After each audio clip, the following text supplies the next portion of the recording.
बहुत शुक्रिया शाखावर साहब, आपको इंतजार करना पड़ेगा। बताइएगा जो आप अपनी पॉइंट था वो भी कंप्लीट कीजिएगा, और साथ में ये जो बुशरा बीबी और साकिब निसार जो साबिक चीफ जस्टिस हैं उनके बेटे को नोटिस गया है, इसके बारे में भी बताएं कि इस डेवलपमेंट को कैसा देख रहे हैं। देखिए, जब कोई भी मुकदमा जिसमें लीव ग्रांट करनी जाती है तो उसमें जितने भी रिस्पोंडेंट्स होते हैं उनको नोटिस करना लाजमी होता है, तो ये उसी कानूनी तकाजे का हिस्सा है। तो अब चूंकि उनको सुने बगैर जो है वो सुप्रीम कोर्ट कभी भी डिसाइड नहीं करती, तो वो इसलिए वो ये होता है कि आप जिसके जो भी फरीकैन है उनको सुनना जरूरी होता है। तो ये मेरा ख्याल है कि वो रूटीन का इशू है, तो उनका मौक़िफ़ भी लाजमन सुना जाना जरूरी है। सर बहुत शुक्रिया, आपने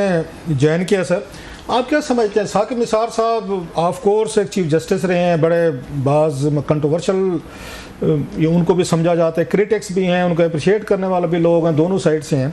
जब उनके बेटे की ये टेप्स का अगेन इशू आया था और जिसको बाद में स्टॉप कर दिया गया था, ये समझा गया था शायद डंप हो गया, आज वो क्या फील कर रहे होंगे कि उनके बेटे को भी बुला लिया गया और साथ में बुशरा बीबी साहबा को, ठीक है वो आप बता रहे हैं लीगल एक रिक्वायरमेंट है, लेकिन इशू तो दोबारा रिवाइव हो गया है। जो मेरा ख्याल है शायद हुकूमत या दीगर जो इदारे हैं वो थोड़े से रिलैक्स फील कर रहे होंगे, क्योंकि ये इशू तो डंप हो गया था, पीछे चला गया था, कि उन दोनों को बुला लिया गया। बड़ी खबर तो ये बन रही है कि बुशरा साहबा और साकिब निसार साहब के बेटे को सुप्रीम कोर्ट ने नोटिस किया है। देखिए, ये नजमुल साकिब ने और बुशरा बीबी ने इसको चैलेंज किया था। वो चैलेंज ये किया था कि इसके बारे में दो कार्रवाइयां हो रही थी। एक तो ये है कि जब ये ऑडियो लीक्स आई थी, मुतनाज़े जो थी बुशरा बीबी की भी और नजमुल साकिब साहब की भी, तो उस पर एक तो नेशनल असेंबली की एक कमेटी थी जिन्होंने इसको कॉग्निजेंस ली थी और इनको तलब किया था कि आप पेश हों और हकायक जो है वो सामने आ सके। इसी तरह फिर हुकूमत ने एक जो है कमीशन एंड इंक्वायरीज एक्ट को इन्वोक करते हुए उस पर एक जुडिशल कमीशन जो है वो तश्कील दिया था, जिसकी सरबराही जो थी वो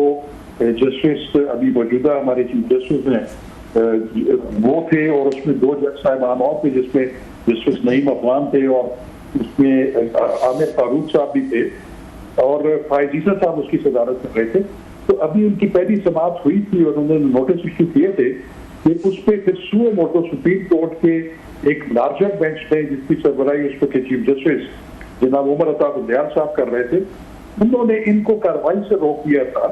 और वो अभी तक मैटर अभी तक पेंडिंग है। तो अब चूंकि हाई कोर्ट ने उसमें बहुत सारी समाअतें हुई और वो हाई कोर्ट जो है वो प्रेमा पेशाए अपने आर्टिकल 199 के स्कोप से बहुत ज्यादा दूर नजर आ रही थी, और उसमें इस चीज का इम्कान था कि उनका जो भी फैसला होगा वो सुप्रीम कोर्ट में चैलेंज होगा, क्योंकि हाई कोर्ट के पास जो है वो सुओ मोटो अज खुद कोई इख्तियार देने का जो है वो कोई पावर नहीं है। इसलिए जो है वो उसको हुकूमत पाकिस्तान ने चैलेंज सुप्रीम कोर्ट में किया, जिसमें आज लीव ग्रांट हुई और हाई कोर्ट को उन्होंने लर्नड सिंगल जज को मजीद समाअत करने से उसको रोक दिया है। तो अब इसमें जब वो फरीकैन सामने आएंगे उस पर बहस होगी तो उस पर जो है एक मुफस्सल फैसला आ सकता है सुप्रीम कोर्ट। अच्छा सर, माजी में एक बड़ी हमारा मीडिया का भी, सिविल सोसाइटी का भी, दीगर सेगमेंट ऑफ जो हमारे मुआशरे के हैं, एक बड़ी पॉपुलर एक लाइन रही है, बैशिंग हम करते रहे हैं कि जनाब ये जो सियासतदान होते हैं इनके बच्चे हमसे नहीं संभाले जाते, ये भी बड़ी बड़ी वारदातें, बड़ी बड़ी कार्रवाइयाँ डाल रहे होते हैं। सियासतदानों पे तनकीद भी होती है, उनके रिश्तेदार हूँ, अजीज़ हूँ, कि वो भी उतना ही क्लाउट इस्तेमाल करते हैं। और बहुत सारी मिसालें भी हैं यहाँ पे, इस मुल्क के जो वज़ीर आज़म रहे हैं उनके बच्चे, वज़ीरों के बच्चे, वट एवर, सेम ब्यूरोक्रेट्स के हवाले से भी कहा जाता है सम टाइम, लेकिन इतना ज़्यादा नहीं होता, सियासतदानों का ज़्यादा होता है। हम ये देख रहे हैं कि इस केस में कि दो चीफ जस्टिस हैं पाकिस्तान के, हालांकि तवक्को नहीं की जाती कि चीफ जस्टिस साहबान जो हूँ, जज साहबान जो अपने बच्चों को कोई थोड़ा सा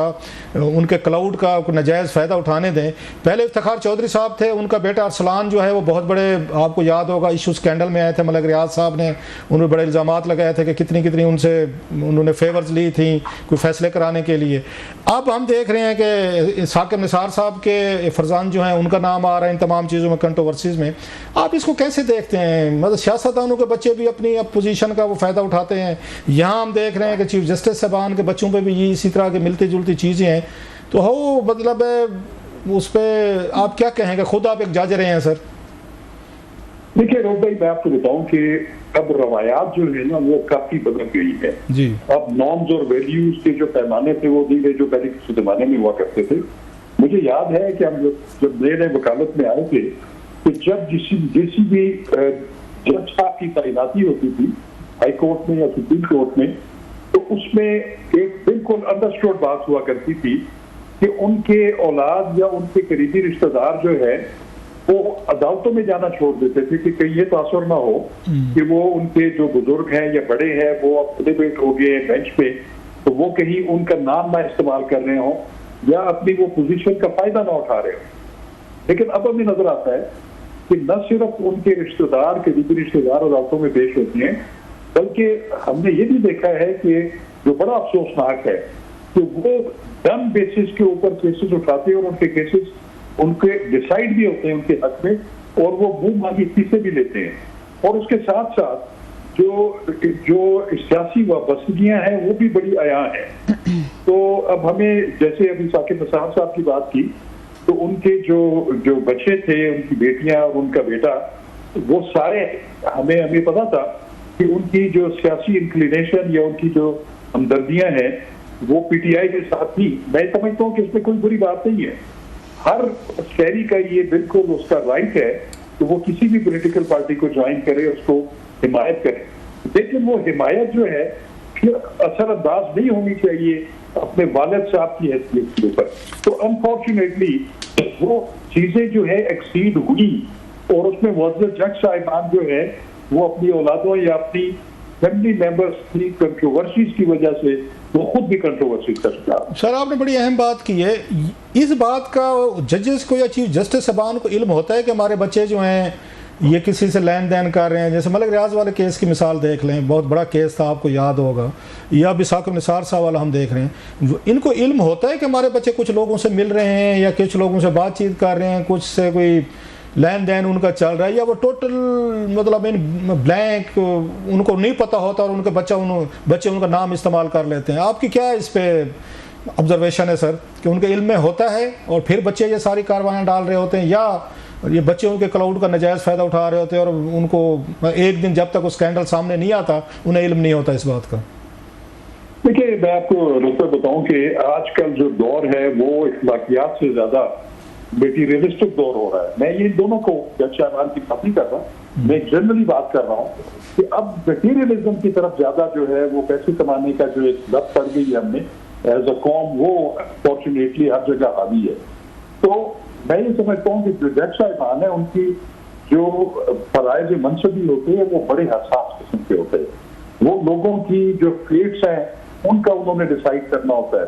फिर वो बहुत सारे पॉलिटिकल मोटिवेटेड केसेस को सुन रहे होते हैं जिसमें उनकी गैर जानिबदारी जो है वो अक्रॉस द बोर्ड होनी चाहिए। लेकिन अब इन चीजों की वजह से जब उनके बच्चे या वो अपने वालिदैन का या अपने बड़ों का नाजायज उनका जो फायदा उठाते हैं उनकी पोजीशन का, तो फिर उसमें ऐसी मिसालें सामने आती है जिसका आप जिक्र कर रहे हैं।